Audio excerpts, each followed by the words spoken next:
Oke pendengar yang kami kasih dalam Yesus Kristus, Ibrani pasal 11 cukup panjang rupanya, ada 40 ayat. Nah karena pasal ini cukup panjang, jadi saya mau mengirit waktu, tidak menguraikan yang atau menyimpulkan yang lalu-lalu, hanya perlu untuk mengatakan bahwa tujuan penulis sebelumnya menguraikan tentang Yesus Kristus. Dia adalah juru selamat dan dia adalah pilihan Allah, dan dialah yang ditetapkan sebagai imam besar, bukan menurut peraturan Harun, tetapi menurut peraturan Melkisedek. Dan hukum Taurat diturunkan adalah sebagai simbol, sebagai tuntunan dalam upacara simbolik. Jadi di pasal 10 dikatakan, di dalam hukum Taurat hanya terdapat bayangan saja, bayangan.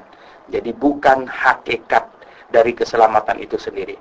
Nah, keselamatannya itu adalah Yesus Kristus. Dialah pokok keselamatan. Nah, dialah pokok keselamatan. Oleh sebab itu di pasal 10 ditegaskan, kalau Anda mau sampai pada akhir, mau selamat, maka janganlah melakukan dosa yang satu ini, karena tidak ada korban untuk menghapusnya lagi. Yaitu dosa apa? Yaitu dosa menghinakan kasih karunia. Bukan dosa berbohong, mencuri, tetapi dosa yang disebut menginjak-injak anak Allah. Menginjak-injak anak Allah, yaitu dosa yang bersifat menghina roh kasih karunia, atau dengan kata lain melepaskan kepercayaan. Di ayat yang ke-35 atau di ayat yang ke-38 disebut yang mengundurkan diri. Nah, yang macam begini tidak ada lagi obat, tidak ada lagi korban, karena kalau seseorang sudah bertobat dan percaya kepada Tuhan Yesus, berarti dia sudah menyalibkan Tuhan Yesus satu kali dalam hidupnya. Ya, karena penyaliban Yesus Kristus adalah karena dosa kita. Dan barang siapa yang mengaku dirinya orang berdosa dan percaya bahwa Yesus sudah disalibkan menggantikannya, berarti dia sudah menyalibkan Yesus Kristus. Dan kalau dia keluar dari iman ini dan kemudian mau masuk lagi, itu berarti dia mau menyalibkan Yesus sekali lagi. Itu yang di pasal 6 dikatakan no way, tidak ada lagi, tidak bisa lagi begitu.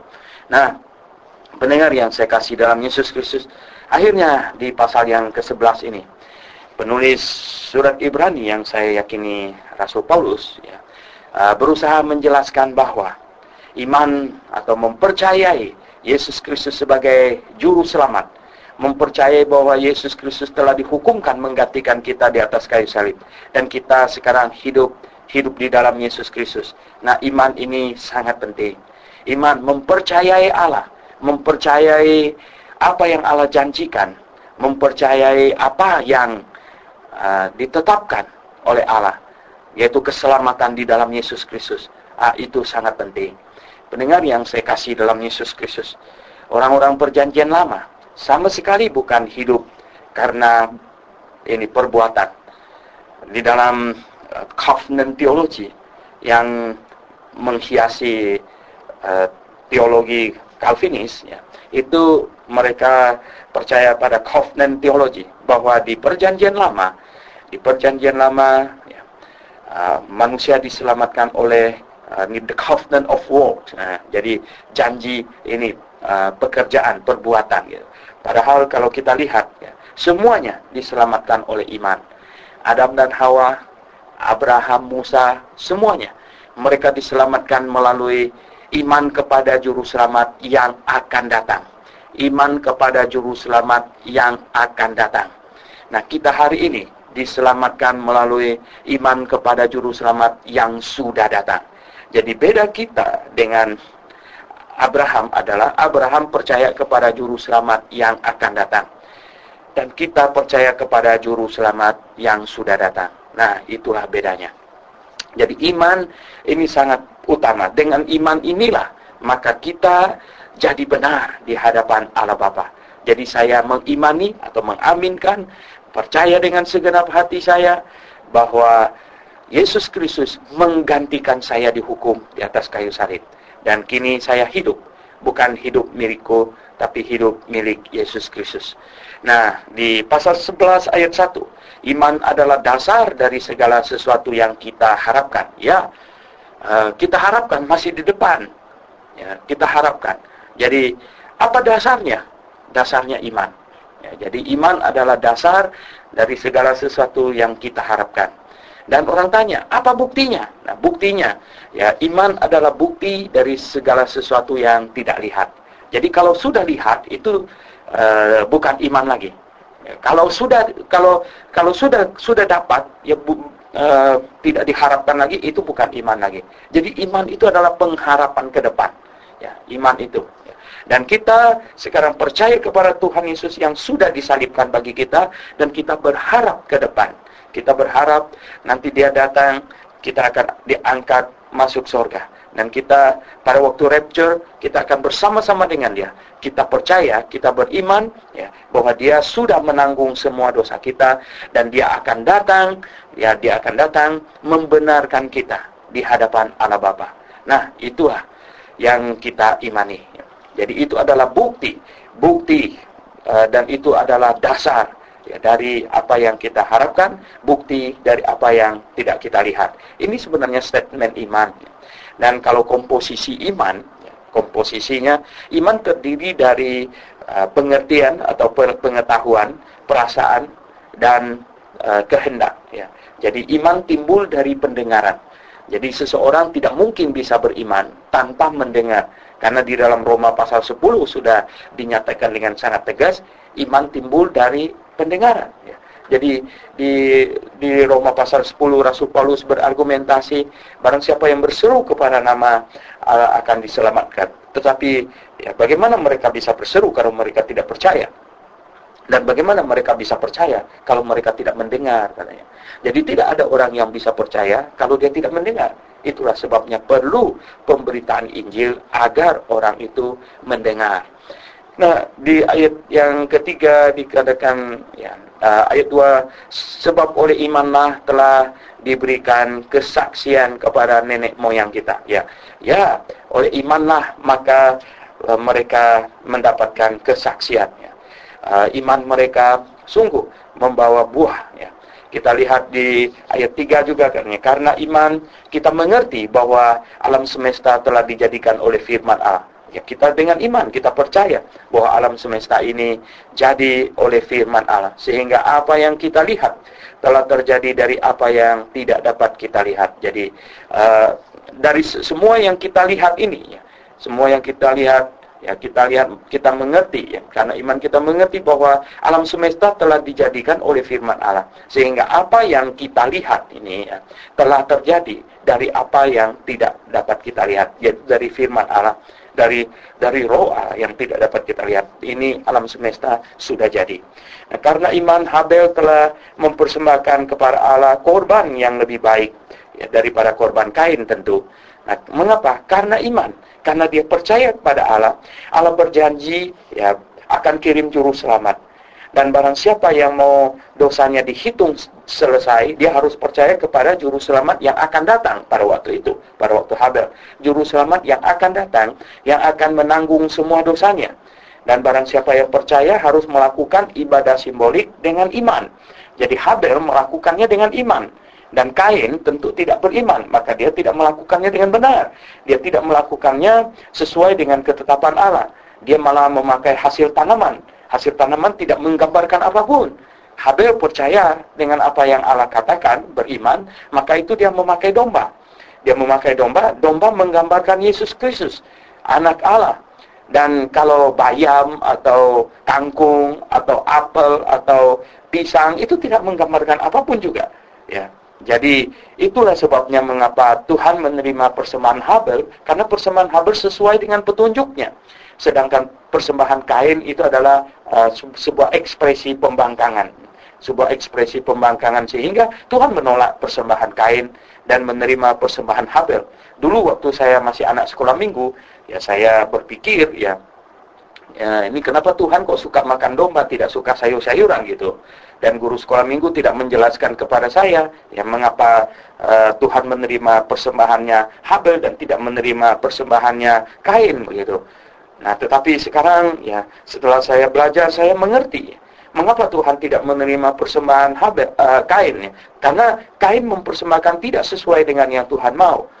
Ya, sedangkan Habel mempersembahkan yang sesuai dengan yang Tuhan mau. Mengapa Tuhan mau persembahan dengan domba? Karena itu ibadah simbolik yang Tuhan perintahkan untuk mengingatkan manusia akan janjinya untuk kirim juru selamat. Jadi domba dibawa di atas mezbah disembelih, itu adalah menggambarkan sang juru selamat yang dihukumkan di atas kayu salib. Nah, masih jauh di depan. Tetapi mereka yang hidup pada zaman perjanjian lama harus melakukan itu dengan sambil beriman ke depan gitu.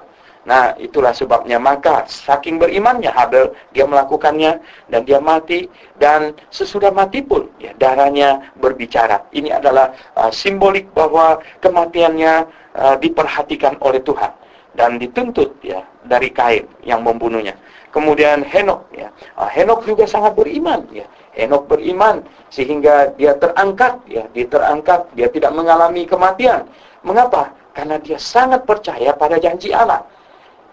Pendengar yang saya kasih dalam Yesus Kristus, perlu diingat baik-baik bahwa ya, manusia jatuh ke dalam dosa karena tidak percaya pada omongan Allah.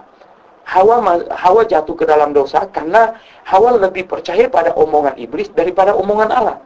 Allah kasih tahu bahwa kalau engkau makan buah pengetahuan yang baik dan yang jahat ini, engkau akan mati. Tetapi datang iblis berkata, engkau tidak akan mati. Engkau akan, ya sebenarnya, akan reinkarnasi. Kalau sekarang ini pengajarannya ini ya, itu pengajaran yang disampaikan di Taman Eden itu. Engkau tidak akan mati, karena engkau akan menjadi Allah gitu. Engkau tidak akan mati, engkau akan reinkarnasi dan ujung-ujungnya jadi dewa gitu. Itu sama sebenarnya.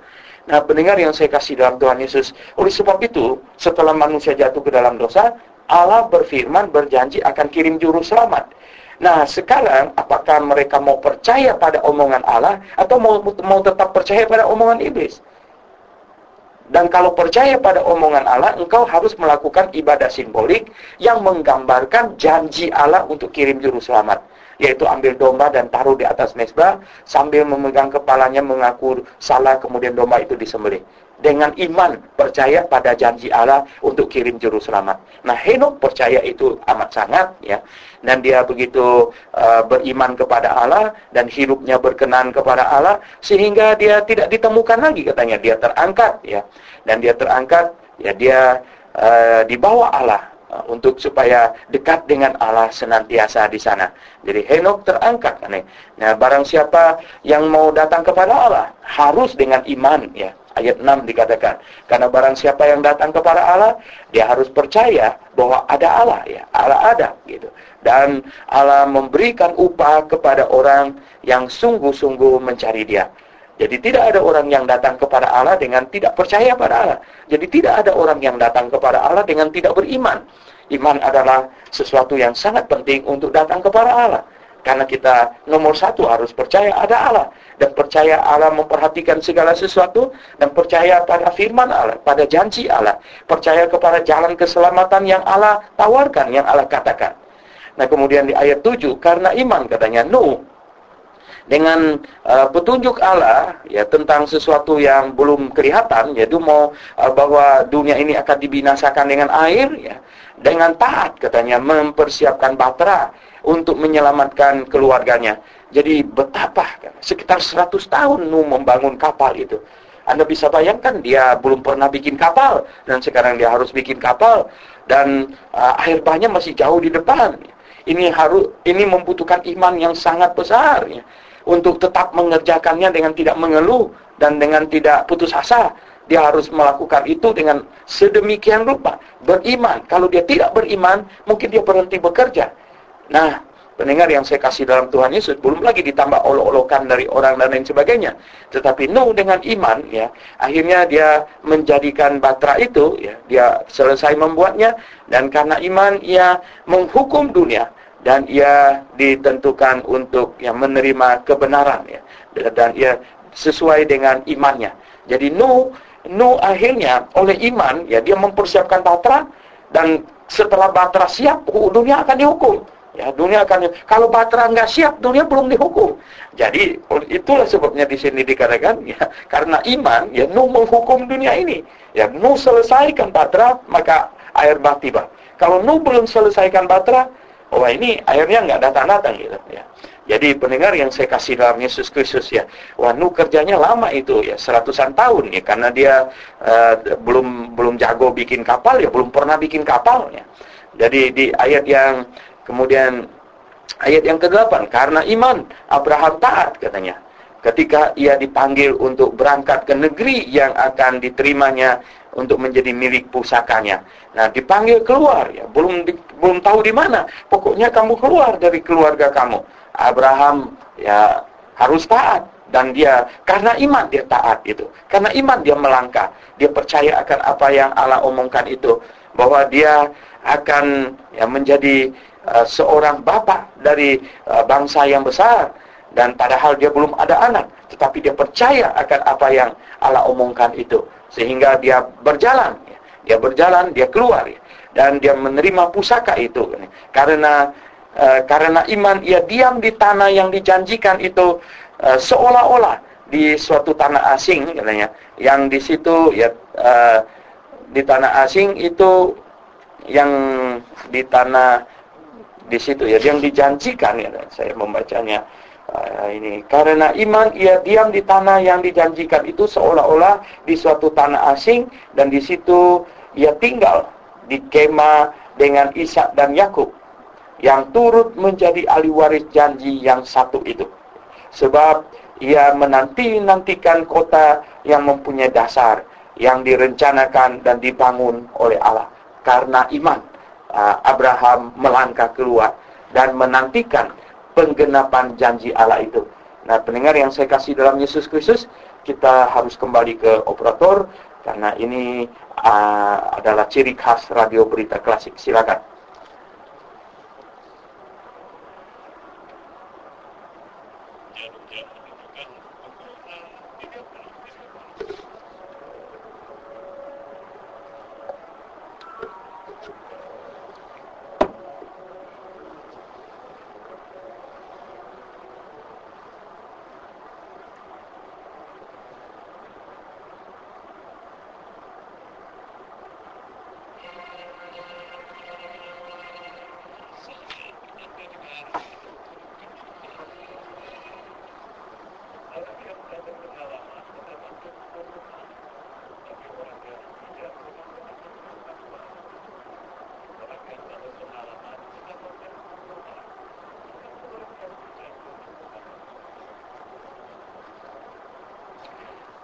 Oke, pendengar yang kami kasih dalam Yesus Kristus, kita kembali lagi ke dalam pembahasan kita. Kita sampai di Abraham. Abraham, karena iman, maka dia keluar dari keluarganya. Dia berjalan, ya, sesuai dengan perintah Allah, dan walaupun dia belum tahu kemana, tetapi dengan iman dia melakukan itu semuanya. Dia percaya pada omongan Allah, dia percaya pada janji Allah. Kalau dia tidak percaya, dia tidak melangkah keluar. Dia pasti banyak alasan. Tetapi karena dia percaya, dia melangkah keluar. Dia menantikan kota yang mempunyai dasar, katanya. Kota kita ini nggak ada dasarnya. Ya. Kota kita ini terapung-apung. Ya. Kota kita ini, ya, rentan gempa bumi. Nah, belum lama ini baru 2-3 hari yang lalu terjadi gempa bumi di pantai, masih jauh dari Indramayu, di dalam laut di sana. Kita di Jakarta ini saja terasa, bahkan sampai terasa di Malaysia, katanya. Nah, pendengar yang saya kasih dalam Yesus Kristus, ini rupanya bumi kita ini terdiri dari lempengan-lempengan, ya, yang di dalamnya itu adalah api, ya, sehingga Gunung Merapi itu mensemburkan ini api dari dalam bumi. Jadi kota kita ini kota yang nggak punya dasar ini. Kota yang terapung-apung di atas api. Anda bisa bayangkan, Anda tidur di atas bara yang sudah dingin, di bawahnya masih ada api gitu. Jadi pendengar yang saya kasih dalam Yesus Kristus. Nah, Abraham ya katanya dengan iman dia melangkah keluar, mempercayai omongan Allah, dan dia sungguh-sungguh ya mencari kota yang mempunyai dasar katanya. Nah, kemudian ayat 11, karena iman juga ya Sarah beroleh kekuatan untuk menurunkan anak cucu ya, padahal sudah tua ya. Dia sudah nenek-nenek ya, walaupun usianya sudah lewat, karena ia menganggap dia yang memberikan janji itu setia. Ya, bahkan Sarah sudah berhenti haid ya. Tetapi karena iman, percaya pada janji Allah, dia mempunyai cukup kekuatan untuk mengandung Ishak, anak perjanjian itu. Itulah sebabnya maka dari satu orang, malahan orang yang telah mati pucuk katanya, yaitu Abraham ya. Abraham sudah ini ya, sudah impoten sebenarnya, sudah ketuaan ya, terpancar ya, keturunan besar seperti bintang di langit dan pasir di laut. Nah, semua ini karena iman, karena percaya. Kemudian ayat yang ke-13, dalam iman yang mereka semua ini telah mati sebagai orang-orang yang tidak memperoleh apa yang dijanjikan itu, tetapi yang hanya dari jauh melihatnya dan melambai-lambai kepadanya, dan yang mengakui bahwa mereka adalah orang asing dan pendatang di bumi ini. Nah, mengapa katanya mereka tidak menerimanya? Begini, ya, pendengar yang saya kasih dalam Tuhan Yesus. Maksud penulis Ibrani ini adalah sebenarnya janji yang Allah berikan kepada mereka, ya, janji yang Allah berikan kepada mereka itu bukan yang di dunia ini, ya. Bukan yang di dunia ini. Mereka semua ini belum menerimanya. Nah, kalau janji Allah adalah mengenai yang di dunia ini, maka mereka sudah menerimanya. Abraham cukup kaya kan, ya, punya jumlah ini ya, ternak yang begitu banyak sekali ya. Tetapi sebenarnya mereka belum menerimanya. Karena janji kepada mereka itu sebenarnya bukanlah materi yang di dunia ini yang dijanjikan, tetapi sesuatu yang melampaui ini, yang di dalam kekekalan. Itulah sebabnya di sini dalam iman mereka semua ini telah ini ya, ini di sini yang tidak memperoleh, sebagai orang-orang yang tidak memperoleh apa yang dijanjikan itu, tetapi yang hanya dari jauh melihatnya dan melambai-lambai kepadanya, dan yang mengakui bahwa mereka adalah orang asing dan pendatang di bumi ini. Karena iman mereka merasa mereka pendatang di bumi ini. Mengapa? Karena tempat mereka yang permanen oleh iman bukan lagi di bumi ini, melainkan di sorga sana. Jadi pendengar yang saya kasih dalam Yesus Kristus, Abraham tidak menerimanya di bumi ini, Abraham menerimanya di sana. Nah, kemudian di sini di ayat yang ke-14, sebab mereka yang berkata demikian menyatakan bahwa mereka dengan rindu mencari suatu tanah air. Jadi mereka yang melihat bumi ini sebagai tempat sementara, bahwa mereka adalah pendatang di bumi ini. Ya, mereka katanya, mereka ini ya ini mencari suatu tanah air, mencari suatu tanah air. Dan kalau sekiranya dalam hal ini mereka ingat akan tanah asal, ya kalau mereka ingat akan tanah asal, Abraham ingat tanahnya di Ur-Kasdim di sana, ya Mesopotamia di sana, ya maka dia mungkin ya akan kembali ke sana yang telah mereka tinggalkan, maka mereka cukup mempunyai kesempatan untuk pulang ke situ. Ya kalau mereka mau ingat itu, tetapi tidak, mereka mengarahkan pandangan mereka kepada yang di depan, yang dijanjikan oleh Allah. Ya bukan yang di bumi ini, tetapi yang surgawi. Nah, tetapi katanya sekarang mereka merindukan tanah air yang lebih baik. Ya, tanah air yang lebih baik, ya sebuah tempat yang lebih baik, yaitu satu tanah surgawi, ya satu tanah surgawi. Nah, sebab itu Allah tidak malu disebut Allah mereka. Karena terhadap mereka yang sangat beriman, terhadap mereka yang dengan iman menantikan tanah surgawi, terhadap mereka yang sungguh-sungguh telah meninggalkan segala sesuatu dengan mempercayai janji Allah, menantikan janji Allah, dan siap masuk surga. Oh, terhadap orang yang demikian, pendengar yang saya kasih dalam Tuhan, Allah tidak malu disebut Allah mereka. Allah tidak malu disebut Allah mereka. Oh pendengar yang saya kasih dalam Tuhan, apakah Anda juga demikian? Saya ingin demikian. Allah tidak malu disebut Allah saya, karena Dia bangga, karena Dia tahu saya sangat beriman kepadanya, karena Ia telah mempersiapkan sebuah kota bagi mereka. Oh pendengar yang saya kasih dalam Yesus Kristus, Allah mempersiapkan kota bagi mereka, yaitu Yerusalem baru yang akan turun dari sorga. Pendengar yang saya kasih dalam Yesus Kristus, apakah Anda pewaris kota itu juga? Apakah Anda rindu pergi ke situ? Ya. Atau Anda terlalu senang tinggal di dunia ini? Pendengar yang saya kasih dalam Yesus Kristus, ya. Abraham kaya di dunia ini, tetapi dia melihat kekayaannya tidak ada apa artinya.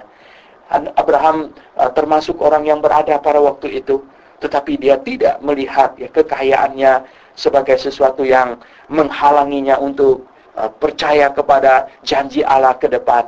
Kota yang mempunyai dasar, ya. Kota yang mempunyai dasar, kota yang indah, dan itu jauh lebih mulia dari segala yang ada di muka bumi ini. Pendengar yang saya kasih dalam Yesus Kristus, kalau Anda tidak mempunyai kerinduan pergi ke kota itu, Anda harus pergi untuk memeriksakan iman Anda. Kerohanian Anda perlu check up, saudara yang saya kasih dalam Tuhan. Nah, tetapi jika Anda rindu akan pergi ke situ, ya.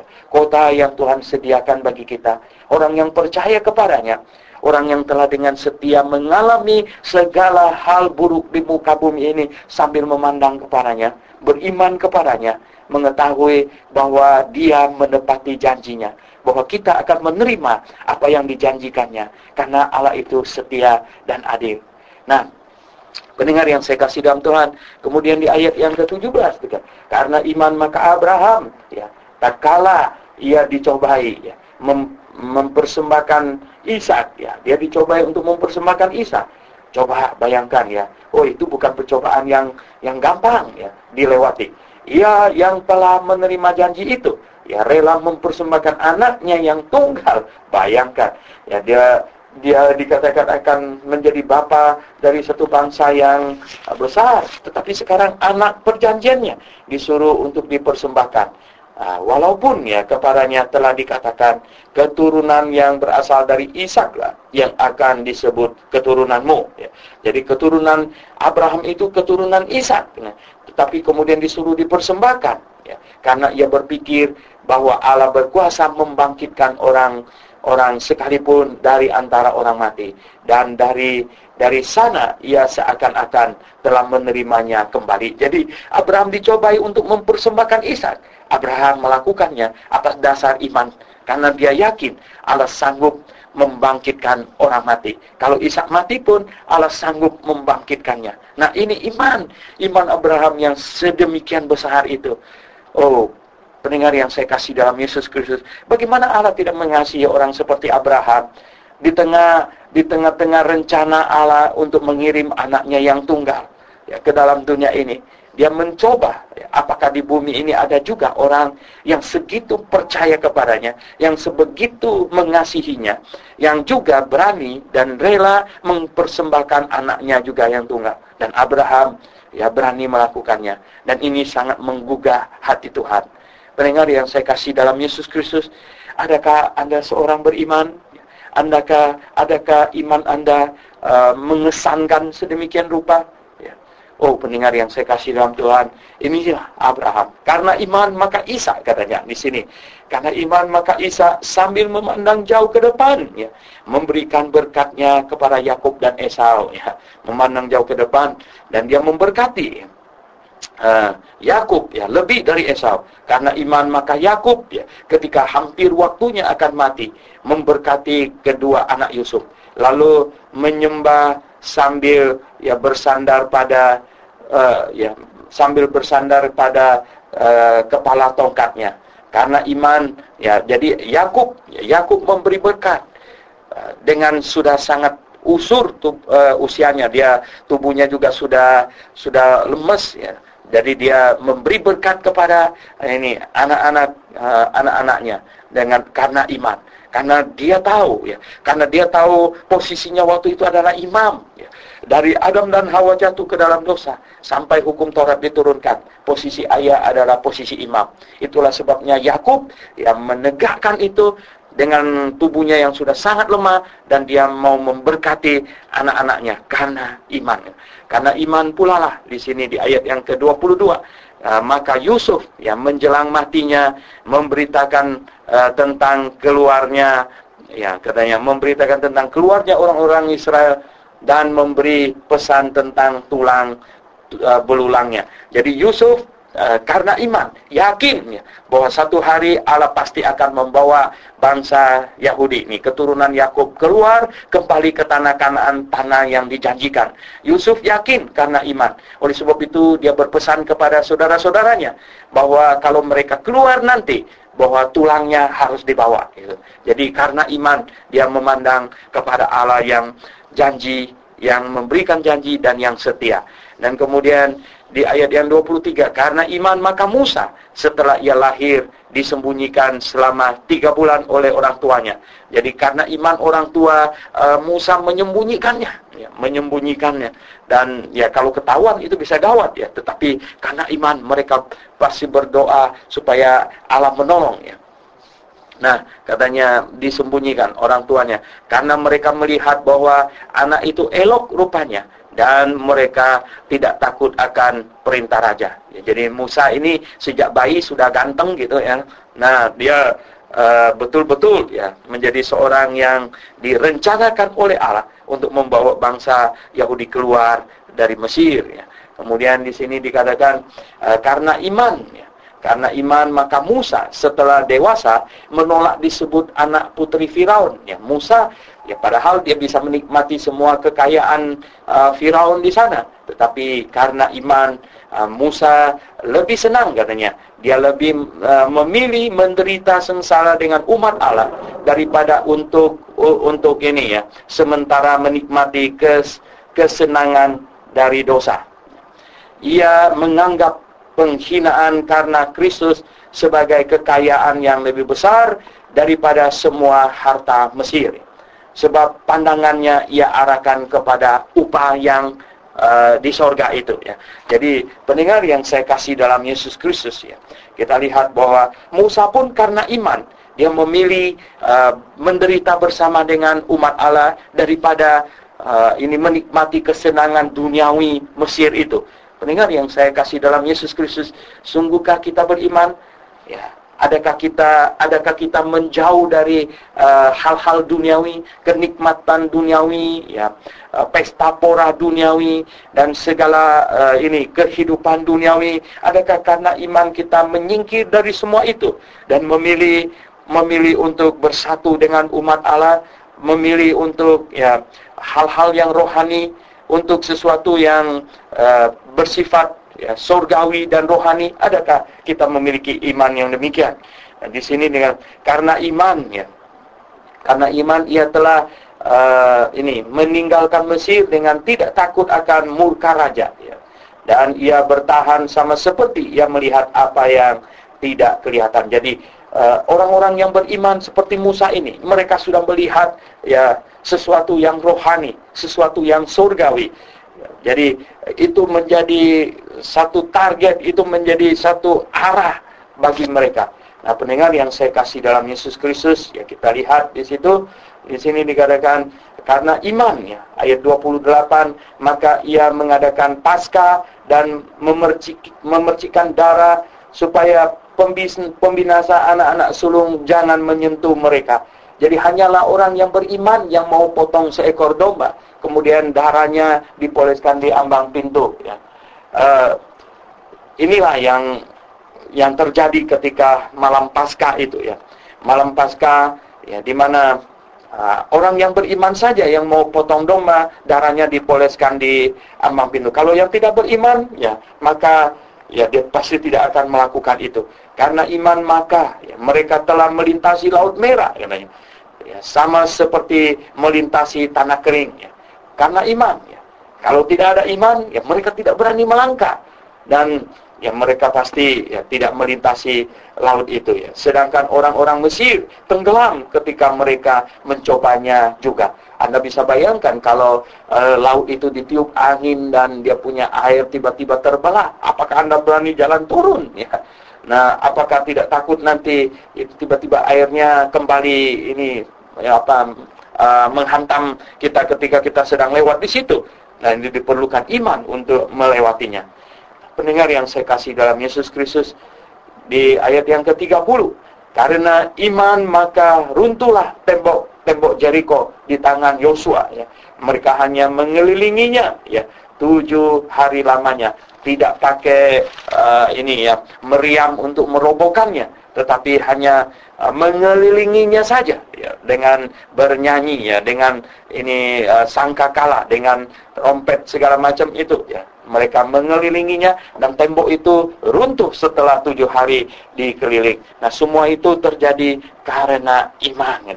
Ayat 31, karena iman maka Rahab, ya ini Rahab itu adalah penduduk kota Jeriko yang percaya bahwa kotanya pasti akan jatuh ke tangan orang Yahudi, karena dia percaya bahwa Allahnya orang Yahudi itu Allah pencipta langit dan bumi, sehingga dia berkata kepada pengintai, kalau nanti ya ketika kota ini diserahkan ke dalam tangan kalian, maka ingatlah akan aku. Dia berkata ya, dia perempuan sundal tapi dia beriman kepada Allah ya. Nah, inilah pendengar yang saya kasih dalam Yesus Kristus.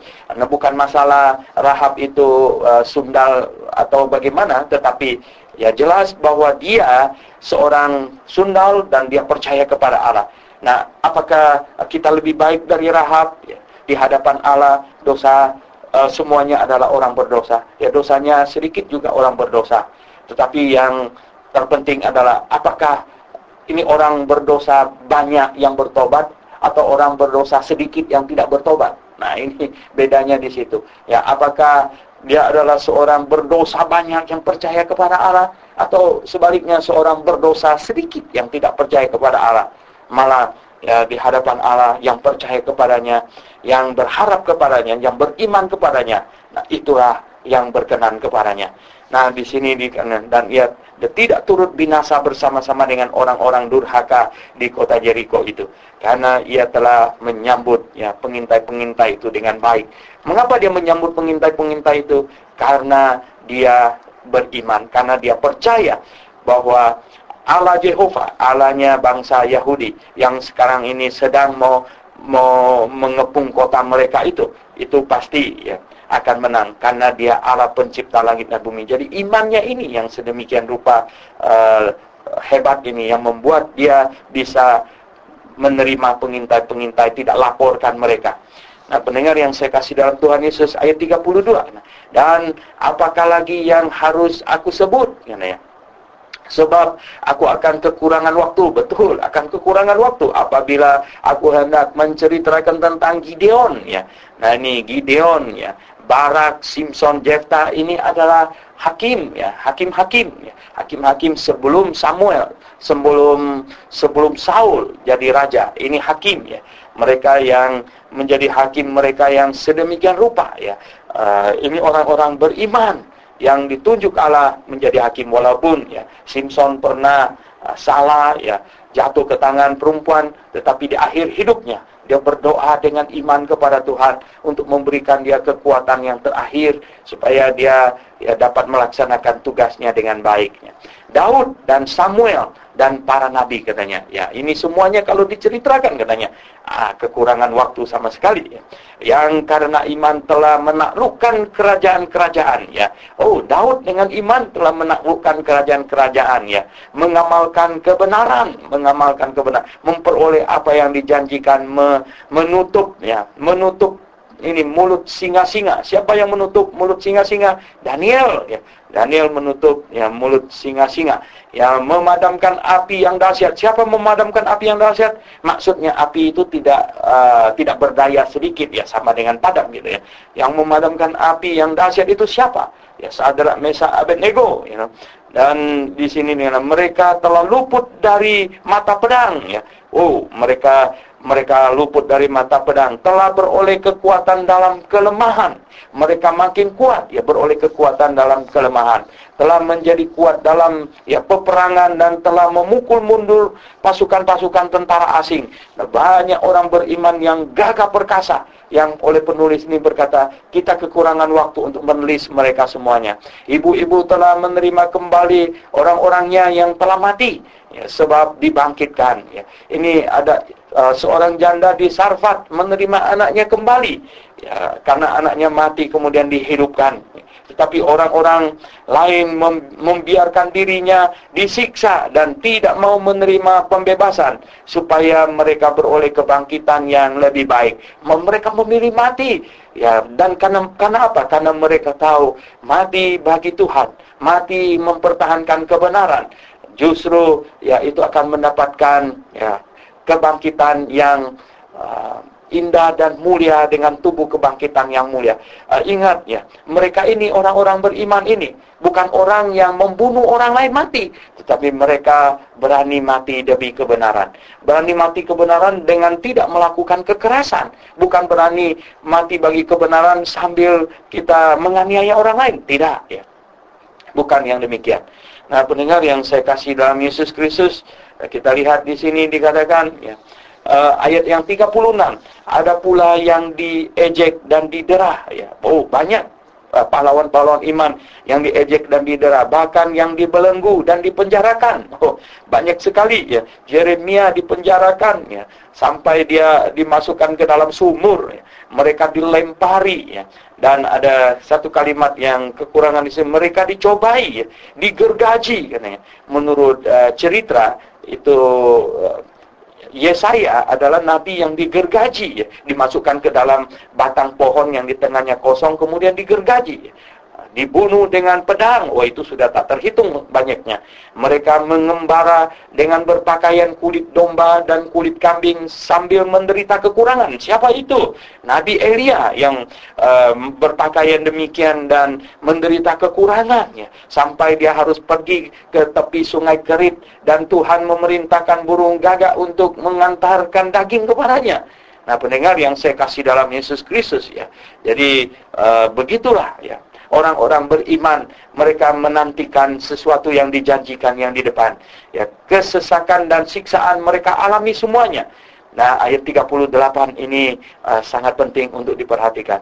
Dunia ini tidak layak bagi mereka. Kalimat ini indah, pendengar yang saya kasih dalam Tuhan. Dunia ini tidak layak bagi mereka. Saudara yang saya kasih dalam Yesus Kristus, di dalam surat Yohanes dikatakan, janganlah kita mencintai dunia ini dengan segala isinya. Nah, dunia ini tidak layak bagi mereka yang beriman. Dunia ini tidak layak bagi saya. Dunia ini tidak layak bagi Anda. Kalau Anda sungguh beriman, mengapa? Karena tempat bagi Anda adalah surga yang mulia di sana. Yerusalem baru, kota yang mempunyai dasar, kota yang disiapkan oleh Allah. Itu tempat kita. Dunia ini tidak layak bagi kita. Anda percaya itu? Anda mempunyai iman yang sedemikian? Ya. Oleh sebab itu, jangan takut pada kematian. Ya. Hadapilah dengan senyuman, ya. Hadapilah segala penyiksaan, penganiayaan, segala macam kesulitan di muka bumi ini. Hadapilah dengan senyuman. Dan kita tahu di seberang sana Tuhan siapkan yang lebih indah. Dunia ini tidak layak bagi kita. Mereka mengembara katanya, karena dunia ini tidak layak baginya. Di padang gurun dan di pegunungan, dalam gua-gua dan celah-celah gunung, karena dunia ini tidak layak bagi mereka. Mereka mengembara, dan mereka semua tidak memperoleh apa yang dijanjikan itu. Maksudnya tidak memperolehnya di dunia ini, ya. Karena apa? Karena mereka menantikan janji yang lebih indah. Jadi bukan yang di dunia ini. Yang di dunia ini mereka tidak memperolehnya. Sekalipun, ya, iman mereka telah memberikan kepada mereka suatu kesaksian yang baik. Maksud penulis surat Ibrani ini adalah, ya, kalau janji itu mengenai hal yang duniawi, maka mereka sudah memperolehnya. Tetapi karena janji itu adalah mengenai hal yang surgawi, maka mereka belum memperoleh itu. Ya, mereka masih menanti sampai mereka memperoleh janji yang rohani dan yang surgawi itu. Ya. Sekalipun iman mereka telah memberikan kesaksian kepada mereka, suatu kesaksian yang baik. Sebab Allah telah menyediakan sesuatu yang lebih baik bagi kita. Allah menyediakan sesuatu yang lebih baik bagi kita. Allah menyediakan sesuatu yang lebih mulia dari semua yang ada di muka bumi ini. Ya, di sini ada satu kalimat yang perlu dijelaskan dengan tanpa kita mereka tidak dapat sampai kepada kesempurnaan. Sebenarnya ini yang dimaksudkan adalah tanpa apa yang terjadi di antara kita, tanpa Yesus Kristus yang datang pada zaman Rasul Paulus itu, ya. Tanpa apa yang terjadi. Jadi begini, tanpa kesempurnaan Yesus Kristus yang terjadi itu, ya, maka mereka yang di perjanjian lama itu mereka nggak masuk surga. Nah, pendengar yang saya kasih dalam Yesus Kristus, begini, ya. Abraham, Adam, semuanya yang lalu-lalu itu, mereka percaya kepada juru selamat yang akan datang. Jadi mereka berharap juru selamat yang akan datang itu datang, kemudian menanggung dosa mereka, dihukumkan, menanggung dosa mereka. Nah, kalau Yesus Kristus tidak sampai datang, kalau tidak ada zaman di mana ini abad pertama ini Tuhan Yesus datang pada saat itu, ya, maka orang-orang Adam segala macam, ya, tidak bisa masuk surga. Mereka tidak masuk. Karena apa? Penebusan dosa mereka tidak terjadi. Nah, itu masalahnya di situ. Jadi pendengar yang saya kasih dalam Yesus Kristus. Oleh sebab itulah, maka kita tahu bahwa kesempurnaan itu di dalam Yesus Kristus, ya. Kesempurnaan mereka semua itu ada di dalam Yesus Kristus. Dan itu terjadi pada zaman kontemporernya rasul-rasul hidup pada waktu itu. Ya, jadi itulah kebenaran, itulah puncak, ya. Dan sekarang kita memandang ke belakang. Orang perjanjian lama memandang ke depan. Kita mengingat ke belakang, ya. Mengingat Tuhan telah datang, pernah datang, dan dihukumkan bagi kita. Dan sekarang kita menantikan kedatangannya di depan.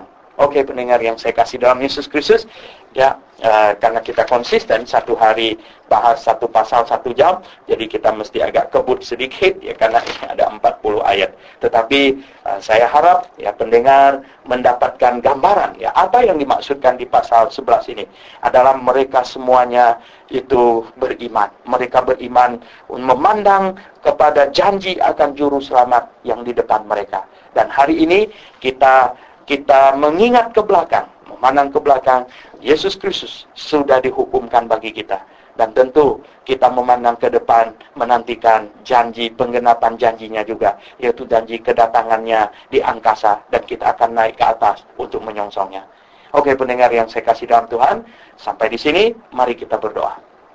Bapa di sorga, terima kasih kami dicatatkan prestasi bapak-bapak leluhur orang beriman dari Habel, Tuhan dicatatkan, dan mereka sangat beriman. Kiranya iman mereka menjadi contoh bagi kami. Kami pun sungguh-sungguh beriman, memandang kepadamu ya Tuhan Yesus, menantikan janjimu. Engkau akan datang menjemput kami.